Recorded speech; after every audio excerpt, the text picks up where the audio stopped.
Eh bien, salut tout le monde, j'espère que vous allez bien. Aujourd'hui, moi, Safa Marat et Soukaina Fathillah, nous sommes des étudiants de l'École supérieure de technologie de Salé, filière administration réseau informatique. Aujourd'hui, on va vous présenter ce tutoriel concernant les tables IP sous l'encadrement du monsieur Zanan, où on va vous expliquer comment mieux sécuriser votre système d'exploitation Unix sous Epitable. Par définition, un serveur est ouvert sur le monde. Un minimum de sécurité est donc intéressant afin de se prémunir des attaques les plus simplistes. Le plan de notre travail est le suivant. Premièrement, on va traiter la couche firewalling. Ensuite, on va voir les différents épitables. Donc, il est nécessaire de savoir les chaînes. Puis, on va voir le suivi de sessions, le suivi de protocoles et comment traduire une adresse réseau. On va voir aussi des autres fonctionnalités et on va terminer avec quelques remarques. La couche firewalling. La couche firewalling de l'un des apports majeurs du noyau Linux, version 2.4 et sans contexte. Cette couche a des nouvelles fonctionnalités marquantes qui se désignent dans l'architecture modulaire, la gestion complète de Network Address Translation et l'altération possible des entêtes de packet smuggling. Pour mieux comprendre la couche firewalling, on va savoir qu'est-ce que ça veut dire un firewall ou bien un pare-feu. Un firewall est un élément du réseau informatique. Il peut être logiciel ou matériel, ou bien une combinaison des deux. Le rôle de firewall est de sécuriser un réseau en définissant les communications autorisées et interdites, et il permet aussi d'interconnecter deux réseaux ou plus. Au niveau de sécurité différente, par exemple, entre un réseau interne d'une entreprise, par exemple une zone de confiance forte, et Internet qui est d'une zone de confiance faible. Le firewall joue le rôle de sécuriser et de contrôler les flux de données qui le traversent, soit en entrée ou en sortie. Il permet aussi de filtrer les communications, de les analyser et de les autoriser ou de le rejeter selon les règles de sécurité en vigueur. Par exemple, dans notre exemple, il permet de protéger le réseau Internet et de sécuriser les communications avec Internet. En revenant à notre slide, maintenant on va voir ce que ça veut dire le netfiltre. Le netfiltre, cette couche disponible dans les versions 2.4 du noyau Linux. Netfiltre est une architecture de filtrage des paquets pour les noyaux Linux 2.4 et 2.6. Le filtrage se fait au sein même du noyau au niveau des couches 2, 4 et 3 du modèle OSI, c'est-à-dire les liaisons données, réseau et transport. Il est par exemple capable d'agir à bas niveau sur les interfaces Ethernet dues sur la pile IP et sur les protocoles de transport comme TCP. Le filtrage est stateless. Comme NetFilter n'inspecte que les entêtes des paquets, il est extrêmement rapide et n'entraîne pas de temps de latence. L'inspection des contenus des paquets protocoles applicatifs peut se faire à l'aide d'extensions, mais devrait cependant être réservée à des outils de l'espace utilisateur. Autrement dit, NetFilter est un firewall agissant au niveau du protocole. Le programme utilisateur permettant d'agir sur les règles de filtrage est Epitable. On voit l'implémentation au niveau du noyau est réalisée par des modules. L'Epitable, c'est NetFilter est lié à l'utilitaire Epitable qui travaillant dans l'espace utilisateur. Il sert d'interface de configuration. Passons maintenant aux tables IP. Le netfiltre prend en charge un paquet arrivant et le passe à son système d'évaluation de règles qui sont les tables IP. Les tables IP qui vont nous permettre d'installer un pare-feu qui va nous permettre aussi de contrôler les connexions entrantes et sortantes de notre serveur. Les tables IP sont gérées par un cœur responsable de l'enregistrement et le désenregistrement des tables, l'enregistrement et le désenregistrement des critères de reconnaissance et des cibles auprès d'une table, l'interface entre l'espace utilisateur et l'espace noyau pour la manipulation des règles dans une table, l'évaluation des paquets lors de la traversée des tables. Maintenant, on doit savoir qu'est-ce que ça veut dire une table. Une table est constituée d'un nombre arbitraire et non limité de chaînes. Une chaîne qui est une suite linéaire de règles. D'abord, on doit savoir qu'est-ce que ça veut dire une règle et qui sont les principes des règles. Une règle est constituée d'un motif destiné à reconnaître des paquets selon un nombre indéterminé de critères et d'une décision, appelée cible, target, à prendre en cas de reconnaissance du paquet. Lorsqu'un paquet est traité par NetFilter, il n'est par rapport à un certain nombre de règles qui déterminent ce qu'il faut faire. Les règles sont ordonnées. La position d'une règle dans une liste indique quand ici la règle sera utilisée. Les paquets sont testés avec chacune des règles, l'une après l'autre. NetFilter fonctionne selon le mécanisme de la première correspondance. Si une règle correspond, les autres règles sont négligées et la vérification s'arrête. Une règle peut spécifier plusieurs critères. Pour qu'une règle corresponde à un paquet, tous les critères doivent correspondre. Si malgré toutes les règles, le paquet passe, une règle par défaut peut être appliquée. Il existe à ce jour 3 types de tables. La table filtre, la table NAT et la table Monge. La table filtre, cette table contient 3 chaînes de base. Il y en a 3 types de chaînes. Le premier type, le type input, ce qui veut dire que ce sont des trames qui sont en in. Ça veut dire entrant à la machine. Je suis la destination si ma machine est la destination de ces trames-là. Forward, ce sont des trames qui traversent la machine comme un routeur. Par exemple, dans une machine A, et je suis une machine B et une autre machine C, alors quand la machine A envoie un message, une donnée, une trame, quel que soit qui veut passer par ma machine va considérer cette trame-là comme forwarding. Et le dernier type output, ce sont des trames qui sont générées par la machine alors qu'il est la source et qu'elle les envoie à d'autres machines. Ce sont les paquets émis par la machine. Passons maintenant à la table NAT, Network Address Translation. Cette table, c'est la table qui permet les opérations de traduction d'adresse. Cette table contient 3 chaînes de base. Preroutine. Cette preroutine traite les paquets à leur arrivée. Si un paquet est à destination du système local, il sera traité par un processus local, input-output. Sinon, et si le forwarding est activé, les règles forward et post-routine seront appliquées. La deuxième chaîne, c'est la chaîne de output. Cet output traite les paquets quittant le système local avant post-routine. La dernière chaîne, c'est le post-routine. C'est elle qui traite les paquets juste avant leur sortie du système. Cette table dispose de cibles propres, SNAT, DNAT, Masquared et Redirect pour la mise en œuvre de NAT. La troisième table, c'est la table Monge. C'est la table qui permet d'altérer les entêtes des paquets. Cette table possède les 5 chaînes de base: preroutine, input, forward, output, post-routine.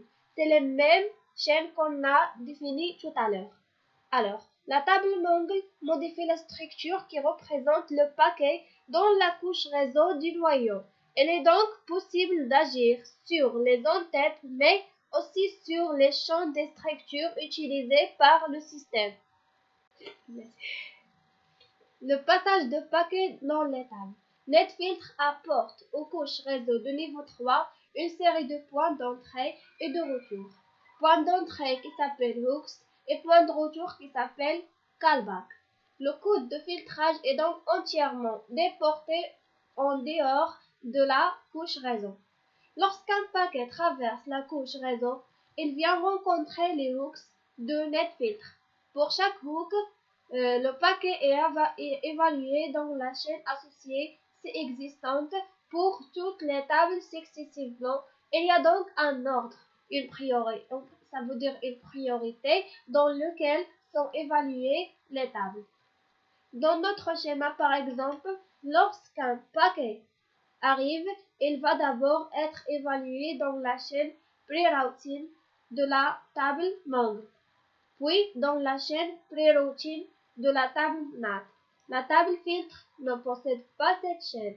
On n'y entre pas. Les trois tables possèdent la chaîne output. L'ordre sera d'abord Mongo, puis filtre et enfin NAT. Les chaînes, comme on a déjà dit, une chaîne est une suite linéaire de règles. Ces chaînes sont définies de deux types. Les chaînes de base, créées pour les besoins spécifiques de l'administrateur. Les chaînes utilisateurs, créées pour les besoins spécifiques de l'administrateur. Lorsqu'un paquet entre dans une table, il est envoyé à la chaîne de base associée au traitement en cours. Toutes les règles de cette table sont alors évaluées séquentiellement par comparaison du paquet avec le motif de reconnaissance défini, si le paquet correspond au motif d'une règle. Passons aux opérations possibles sur les chaînes. -n chaîne, créer la chaîne utilisateur. -l chaîne, liste les règles de la chaîne. On peut ajouter l'opinion -v. -z chaîne, permet à zéro le compteur de la chaîne. -e, old chain, new chain, renomme la chaîne, old chain en new chain. -p chaîne, fixe la politique par défaut de la chaîne, limitée aux chaînes de base. -x chaîne, supprime la chaîne utilisateur. Chaîne. Et il y en a aussi les options depuis table. Et il faut bien savoir gérer les options. Si on capte les options et on les fixe, voilà, c'est fini avec épitable. C'est très facile à gérer. Et on a la source, c'est -s, la destination -d et l'interface -i. Par exemple, si je sais que cette information va passer par cette interface, je veux faire -i et préciser l'interface. Si je sais, je veux bloquer une autre machine de me parler, alors je fais cette source et je veux bloquer, alors c'est -s plus l'adresse IP de cette source que je veux bloquer. Sinon, je veux bloquer une destination, par exemple, je veux bloquer mon PC de parler avec une destination ou bien précis, c'est un PC, un serveur, par exemple, quelque chose comme ça. Je veux bloquer, je veux faire la syntaxe épitable qu'on va voir, mais on doit savoir que -d, alors que après je vais écrire l'adresse IP de la destination que je veux bloquer. C'est pas toujours bloqué, on peut bloquer et allouer, parce que c'est la notion épitable, on a la notion et le principe blocage-allouage. Quand je peux bloquer, je peux aussi accepter des trames et des données, des ordinateurs, et des ordinateurs. Alors qu'on a aussi -j, voilà l'action, -j pour l'action. Cette action, après on va voir qu'on a trois types d'actions, qu'on peut l'effectuer en épitable. Alors que dans épitable, comme j'ai déjà dit, on peut bloquer l'adresse IP, alors qu'on bloque tous les protocoles, le ping et tous les protocoles SSH, Telnet, n'importe quel protocole. Et puis, si je veux pas bloquer entièrement la connexion avec cette machine, mais par exemple, si je veux bloquer un protocole bien précis, alors ça suffit de préciser avec -p. -p et plus le nom de protocole. Ou bien, on va voir le syntaxe, c'est le nombre identifiant de cette syntaxe, alors que ça va bloquer le protocole seul. Et pour la connexion, par exemple, si je bloque SSH, ça va bloquer SSH, non pas les autres protocoles. Le ping va passer tout ce qui se passe internet entre les deux machines. Normalement, ça se passe. Mais quand on vient pour passer une connexion SSH entre les deux machines, ça ne veut pas. On va voir un exemple. Et on a aussi -l. Si j'écris épitable -l majuscule, ça va me dire que je veux lister les règles d'épitable. Parce que à chaque fois que j'écris une ligne, ça se considère comme une règle. Et je veux dire que c'est l'ordre de ces règles-là est très important. Par exemple, sur mon système, j'écris 3 règles. La première, la deuxième et la troisième. Mon système, qu'est-ce qu'il fait? Il lit la première, il tient à exécuter la première priorité. C'est la plus importante règle, c'est la première. La moins importante, c'est la deuxième. Et la moins importante, c'est la troisième.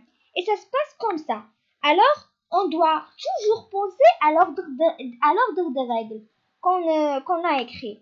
Et puis, si on veut lister les règles, comme on a déjà écrit, on fait moins L, majuscule n'est pas minuscule. C'est une faute que fait beaucoup de gens. Et puis, pour supprimer les règles, on fait pour supprimer les règles. Par exemple, j'ai fait une faute, j'ai commis une erreur. Je peux supprimer mes règles avec épitable moins F, signifie flash. Voilà pour supprimer les règles écrites précédemment. Alors, si on récapitule, on a moins S, moins D, moins I, moins G, moins J, moins P, moins L et moins F. Et puis, on a les 3 types de chaînes qu'on a vu là. Input, le forward, le output. Et puis, il faut savoir que par défaut, les trappes sont entrantes et sont allouées. Alors, il faut bien penser à les règles. Si je veux bloquer quelque chose qui sont alloués, voilà. Et si vous allez allouer, il faut rien faire parce que c'est déjà alloué par défaut. Mais si je veux bloquer quelque chose, je dois penser à, je vais donner d'écrire et saisir des règles pour bloquer ceci et cela. Voilà, quand je vous ai déjà dit, l'ordre des règles mises pour ces 3 tables est considéré très important parce que l'ordre est quelque chose de très important pour les épitables. Alors maintenant pour l'action, on revient à notre 3 types, comme je vous ai déjà dit. Reject permet de bloquer et ça envoie un message d'erreur simultanément. Ça bloque et ça envoie un message. On a aussi drop, ça bloque seulement. Ça ne s'intéresse pas à envoyer une alerte ou bien un message d'erreur. Et puis, en 3e type d'action qu'on peut exécuter ou bien effectuer, c'est accepter. Accept, c'est laisser passer et allouer des informations que vous devez avoir en tête. Et si on ne précise pas la source, le blocage ou l'allouage, si je fais drop ou reject, s'appliquera sur n'importe quelle machine. Si je précise pas la source, ça va s'appliquer à n'importe quelle machine. Ça va être une règle générale. Voilà, si on ne précise pas le protocole, on va s'appliquer va s'appliquer sur tous les protocoles. C'est le même principe que vous devez toujours préciser ce que devais faire. Est-ce que vous voulez bien faire bloquer? Qu'est-ce que je veux bloquer? Qu'est-ce que je veux allouer? C'est quelque chose d'analyser la situation avant de faire ce blocage. Bon, c'est ici avec le rapport du Ubuntu. Voilà, maintenant pour appliquer ces options d'épitable, on va voir un exemple en mode commande. J'ouvre un nouveau terminal. Je vais être en mode utilisateur. Je vais faire sudo -s. J'effectue mon mot de passe. Voilà. Vous n'oubliez jamais d'être un super utilisateur, autrement dit un administrateur, parce que vous avez des privilèges qui vous permettent d'effectuer toutes les commandes et de les exécuter sans problème. Alors, vaut mieux que vous le ferez première fois. Si vous ouvrez un terminal, vous êtes un super user. Voilà, qu'est-ce que je vais faire maintenant? Je vais installer Epitable, mais moi, j'ai déjà installé. Pour vous, si vous voulez l'installer, vous fallait faire apt get sudo apt Voilà, je vais faire sudo apt -get install epitable. Et voilà, ça va me générer que c'est already installed. C'est déjà installé et la dernière version, alors rien à faire, puis voilà. C'est pour vous, vous allez attendre l'installation d'Epitable. Quand ça se termine, voilà, pour faire un check ou bien autrement dit une vérification, je vais faire Epitable-L.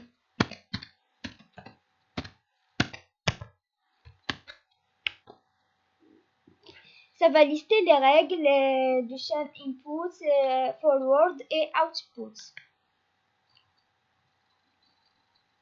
Maintenant, pour prendre notre exemple,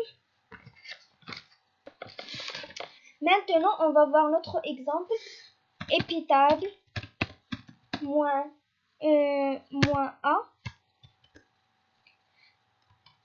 input -p tcp -i.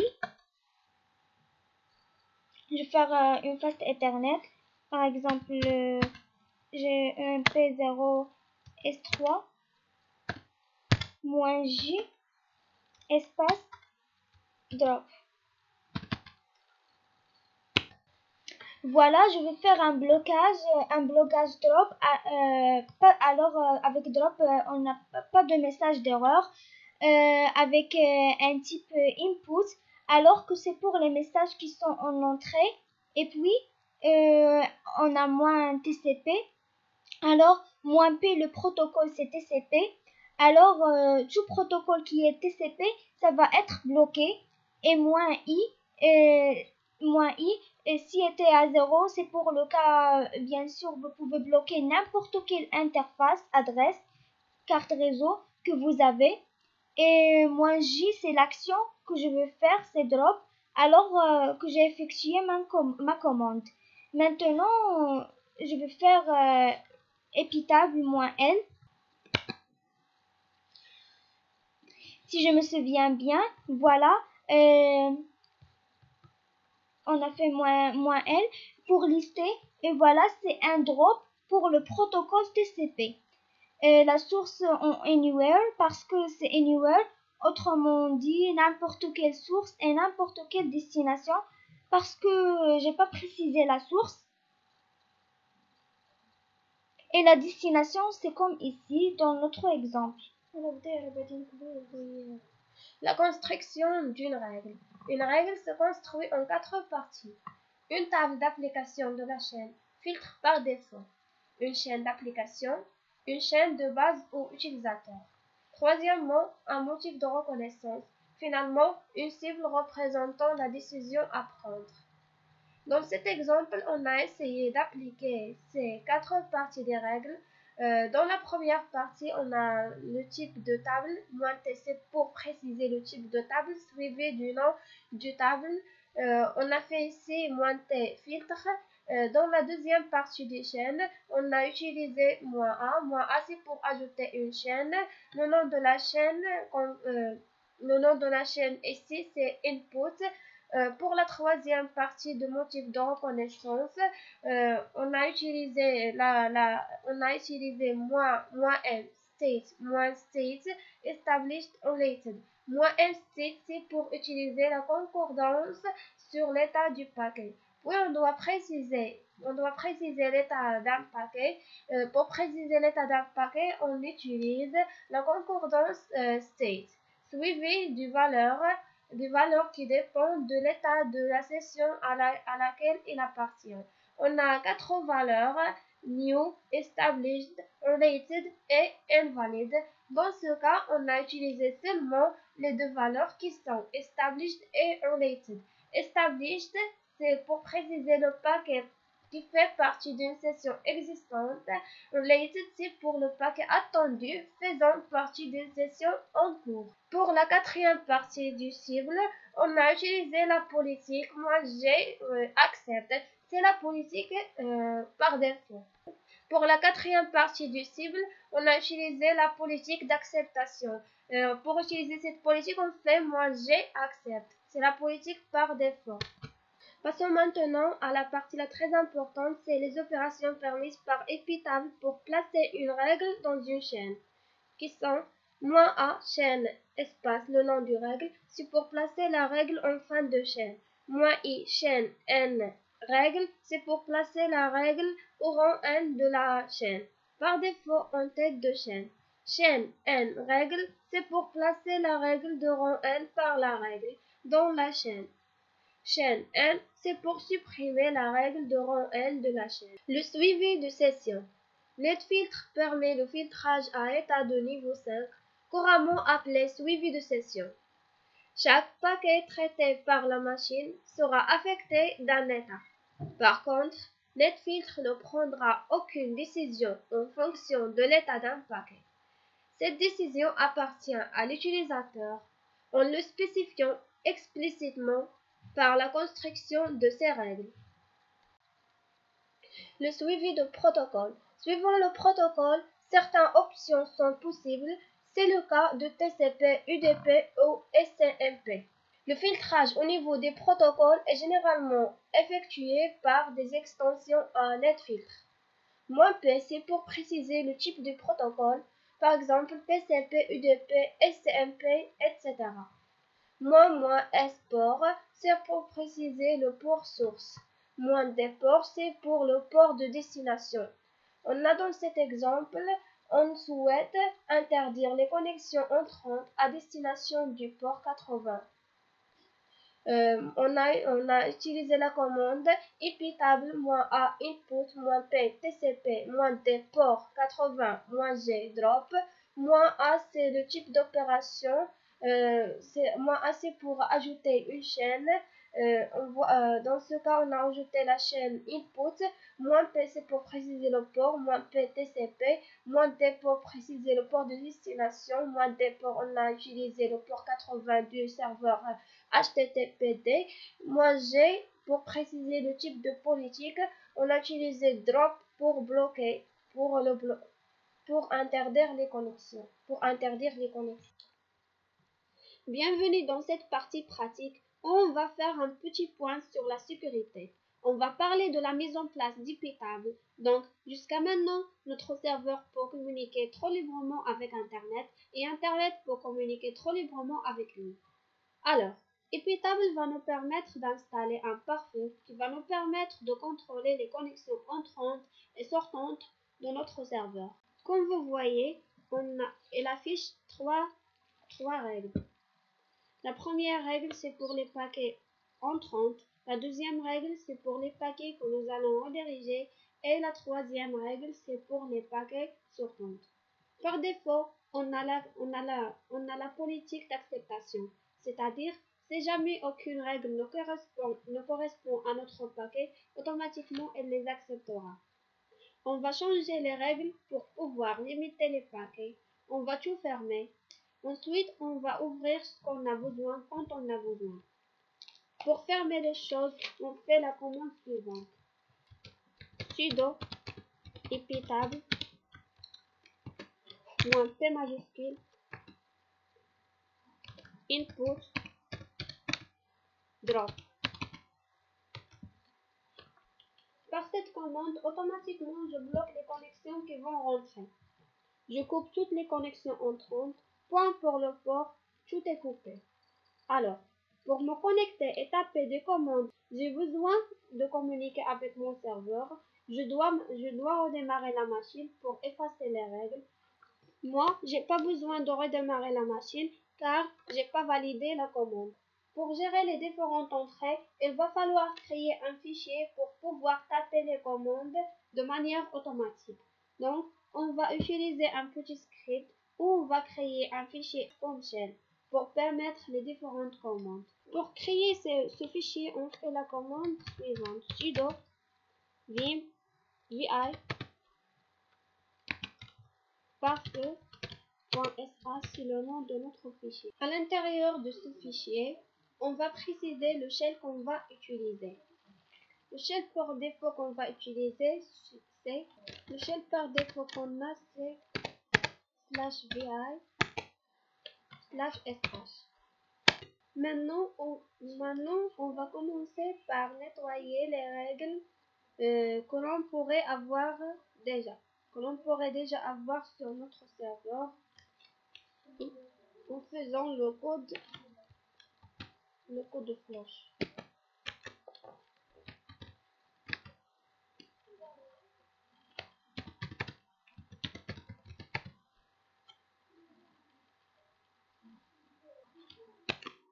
On tape la commande iptable-f.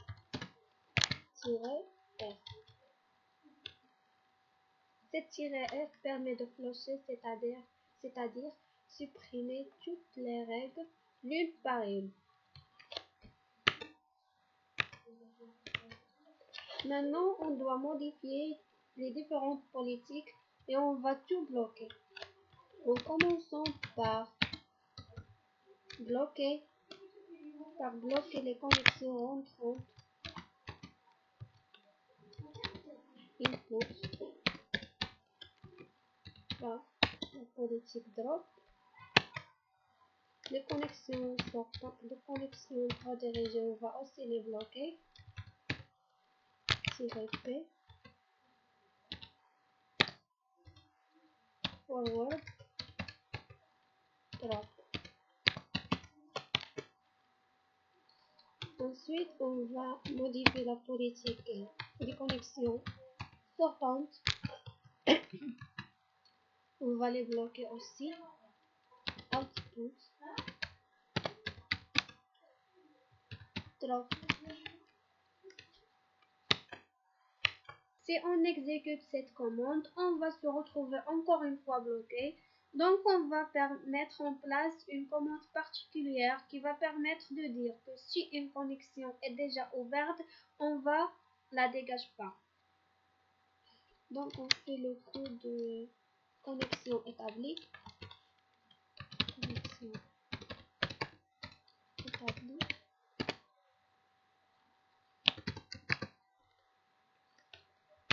Et on fait iptable.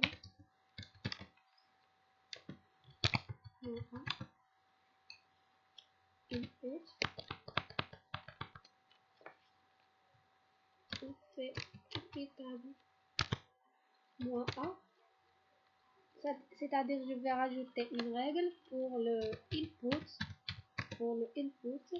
On va essayer d'écouter le statut -end state et on va dire à tous les éléments qui ont le statut established related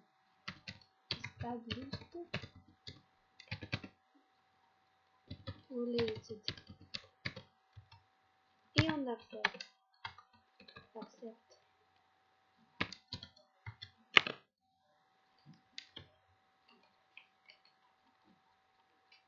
On va dupliquer la ligne et on va changer la règle. Il devient input iptable -a. Il devient output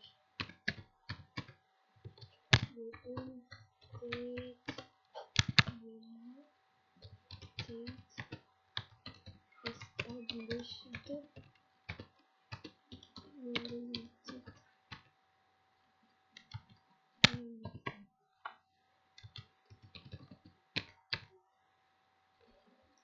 Donc maintenant on va pouvoir permettre de ne pas couper les connexions qui seraient déjà effectuées. Pour connaître l'ensemble des ports qui seraient utilisés par votre machine, on fait netstate-inet-inpl. M c'est pour afficher les adresses numériques, P c'est pour afficher les programmes qui correspondent à ce qui est ouvert et L c'est pour les subs. Donc ici on voit bien la liste des commandes. Pour bien voir la liste des commandes, on fait sudo. Donc c'est la liste des commandes. On voit notamment le port 53 qui est utilisé par DNS Mask. On va vouloir ouvrir ce port en TCP pour pouvoir accéder à un DNS depuis l'extérieur. Donc je vais rééditer mon fichier par feu.sh et je vais rajouter une règle. Je tape sudo vi parfait.sh.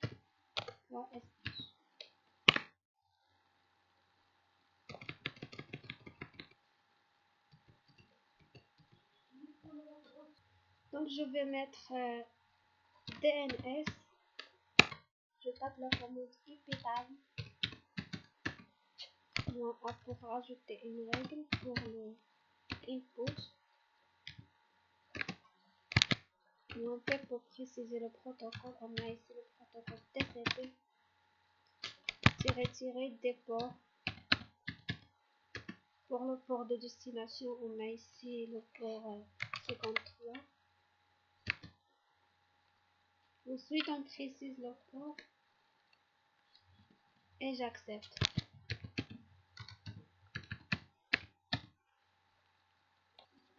Si j'essaie d'exécuter ce fichier, je fais sudo sh.parfait.sh.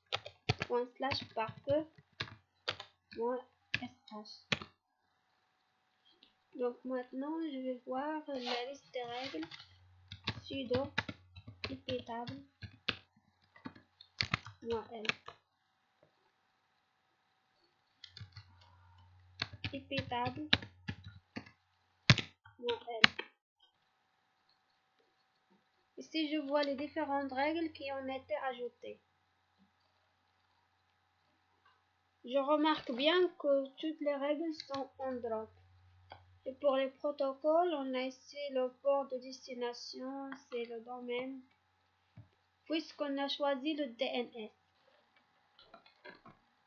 Donc maintenant, je vais rééditer mon fichier pour continuer la modification. Je vais autoriser le loopback, ça veut dire autoriser les éléments à communiquer les uns avec les autres au sein de notre serveur.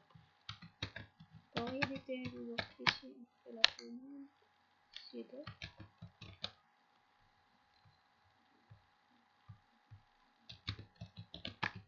vi parfait.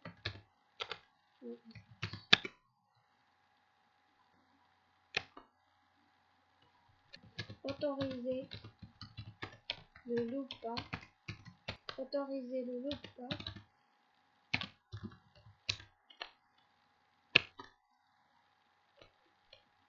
Je fais la commande iptable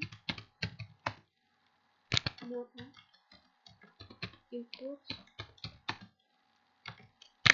pour les interfaces, ensuite FO et j'accepte.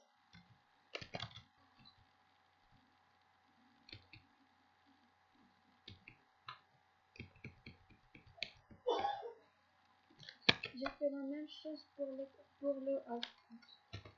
Iptable -1 output -1 LO accepte. Si je laisse les choses comme ça et j'essaie d'accéder à un site de mon choix, par exemple,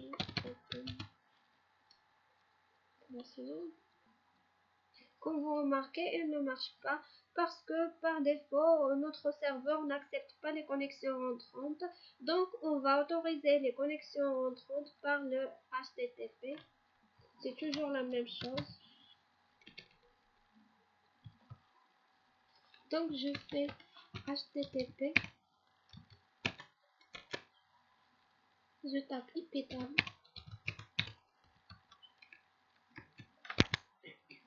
-a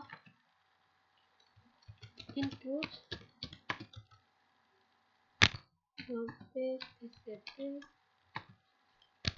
-déport 80 et j'accepte. Moi je accepte.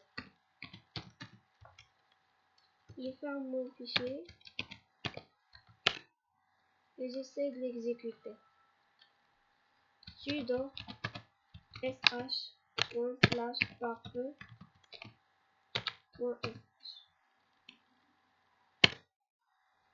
Comme vous voyez, il m'indique que j'ai commis une faute, j'ai oublié de mettre le P ici, donc je dois le corriger.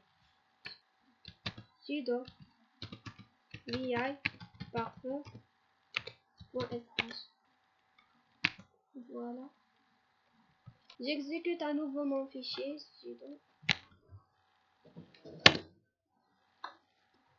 Donc maintenant le port 80 est autorisé, donc je peux me connecter avec le port 80. Donc j'exécute mon fichier en faisant sudo sh.parfait.sh.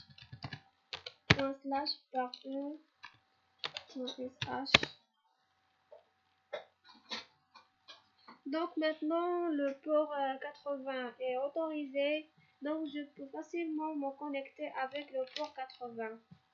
Donc j'essaie d'actualiser mon site. Comme vous remarquez qu'elle a devenu accessible. Globalement, le problème de notre serveur, c'est qu'il n'est plus capable de communiquer avec l'extérieur. Du coup, il va falloir autoriser les connexions HTTP sortantes. On fait iptable, c'est la même chose, mais on doit changer le port pour qu'il devienne 443.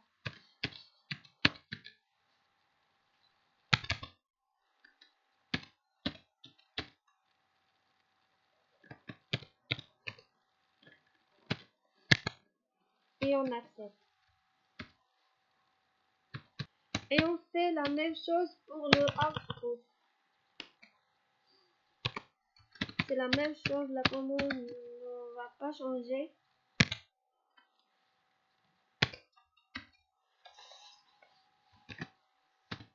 Input -p tcp -déport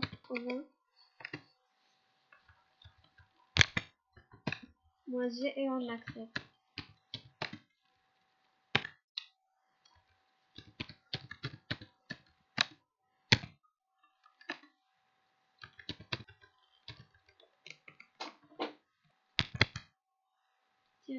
-déport.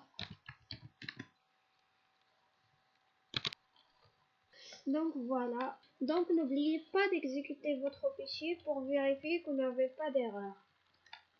Donc on exécute notre fichier. Voilà.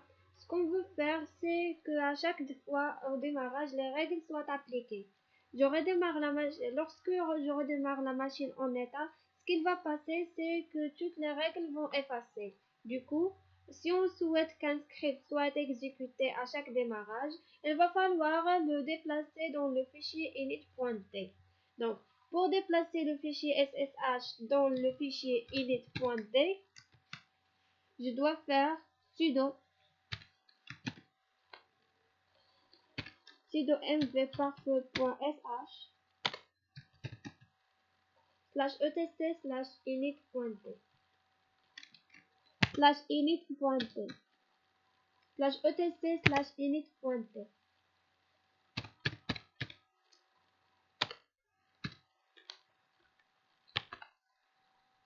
On a oublié de mettre l'espace. Lorsqu'on a fait l'espace, voilà, notre fichier est bien déplacé dans le fichier init.t. Maintenant, si je fais sudo ls /etc/init.t,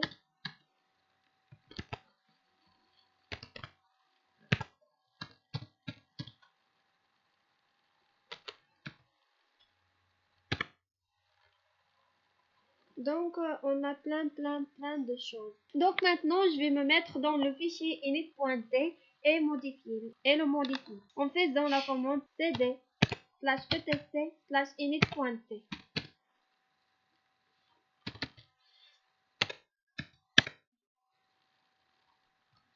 Donc je vais modifier mon fichier pour enlever l'extension en faisant le coup de sudo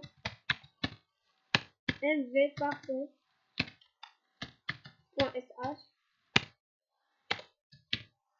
et on va juste l'appeler parfait.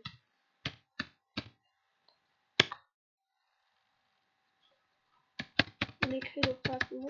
Donc ce fichier, je vais le rendre exécutable en faisant le coup de sudo chmod plus x, le droit d'exécution. Oui, parfait. Maintenant, j'ai besoin de lui dire de lancer cette commande en redémarrage. Et j'ai besoin de lui dire de lancer cette commande en redémarrage. Donc, on fait sudo update -rc.d parfait default pour le lancer dans les commandes par défaut. Donc maintenant, je vais stopper mon serveur pour voir si cette commande marche correctement. Pour le stopper, je fais sudo espace halt. Au niveau de VirtualBox, on doit le redémarrer.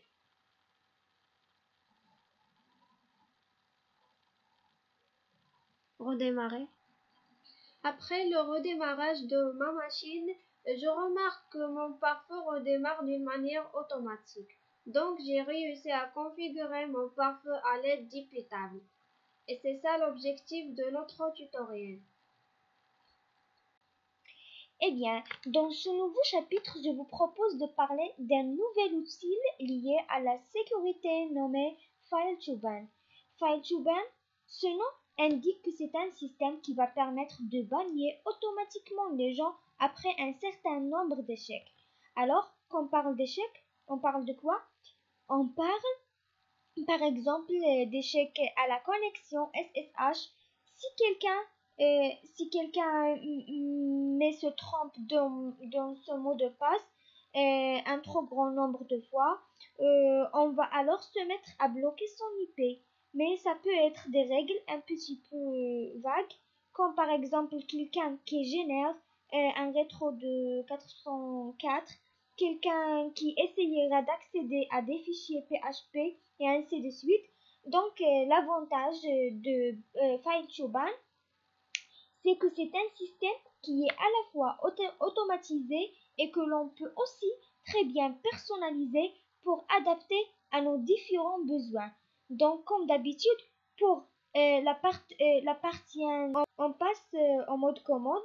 Et bien pour la partie installation, on passe par le gestionnaire de paquets, rien de bien compliqué à ce niveau-là. Il suffit de lancer la commande sudo apt get install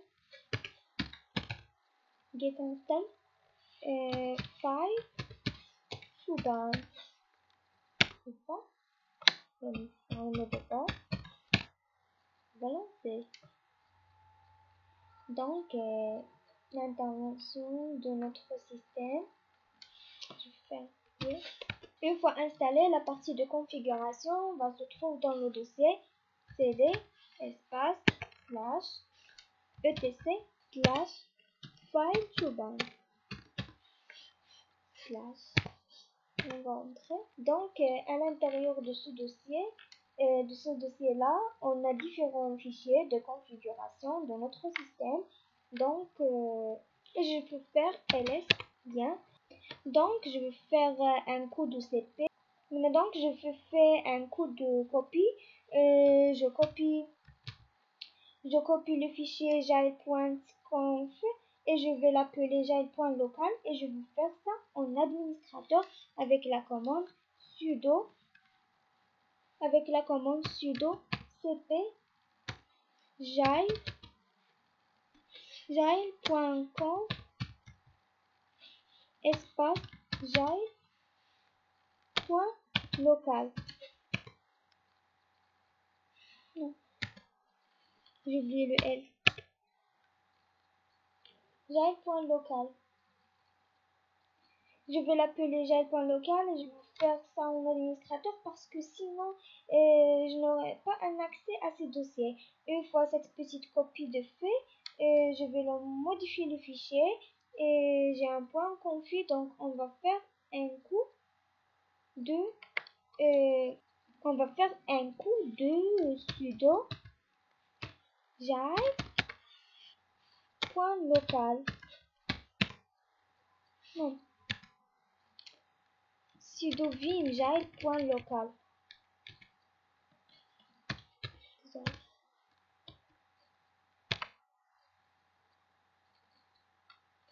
Exactement. Voilà la version qui restait en local. Peu importe les mises à jour,